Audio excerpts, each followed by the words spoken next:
if one closes his eyes in the recesses of a deep mountain and the cloudy mountains, and then he sleeps there, and he is the great monk. Finally, in answering my question, last question, what is blessing? He stretched out his hands, you remember, as a sign of surrender. He stretched out. His helping hand is stretched out to guide the sentient beings with his blessings. Okay? Blessings.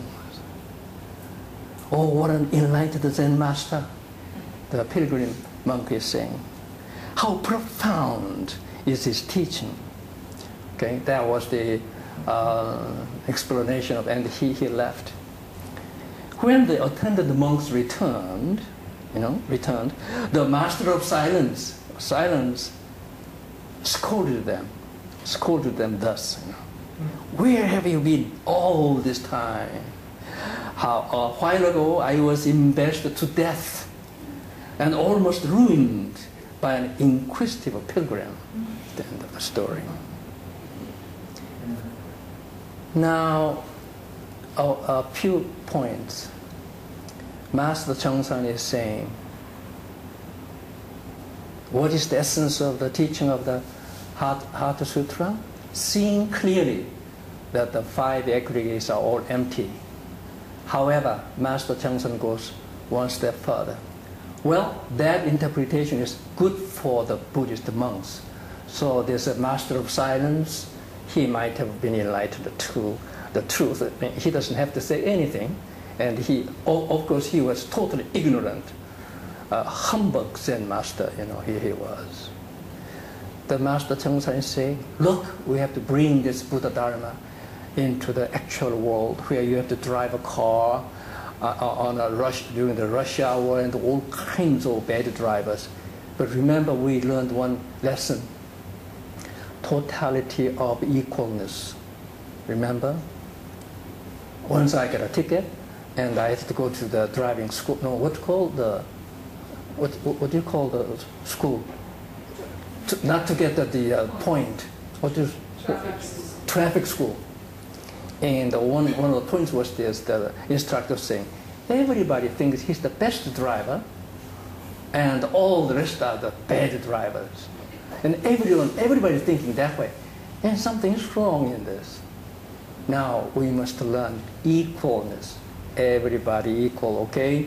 No more, no less than anybody else.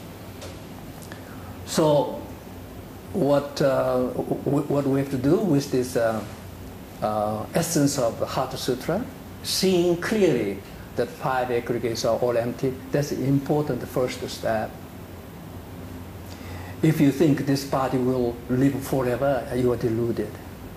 Every moment, you remember, as soon as we are born and cry, as soon as you're born, you cry. You know why you cry?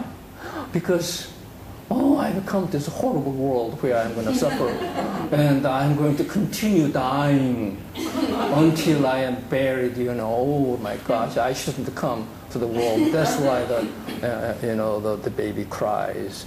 However, while you're living, you're attached to what you had, especially your body. Remember, first wife.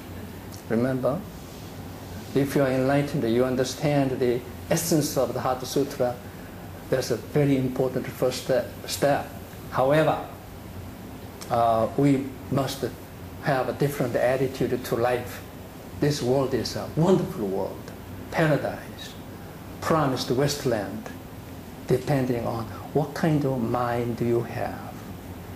You change a hell to a paradise if you are enlightened to this truth. Ultimately, everything is equal because nothing has its own inherent existence, empty of reality. And depending on the karma, we come again and again to the world. Whether you are going to be a very lucky person or not, there's no such a thing. You create your life. So, Master Chung's teaching here is this: you must have the practice of seeing clearly. What do you see? Emptiness. of all the characteristics of the world. And if you think they are real, eternal, you are deluded.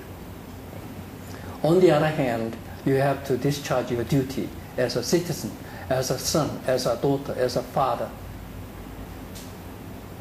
Thereby you create a wonderful world wherever you are. And this is a one Buddhist view. Don't regard this world a hopeless, dirty place. It's a wonderful world, blessed world, depending on the state of your mind or spiritual ability. Okay, so remember, unless your Wangang Nyushin functions, you cannot experience the blessings and the bliss of the world. So I wish you the best of luck.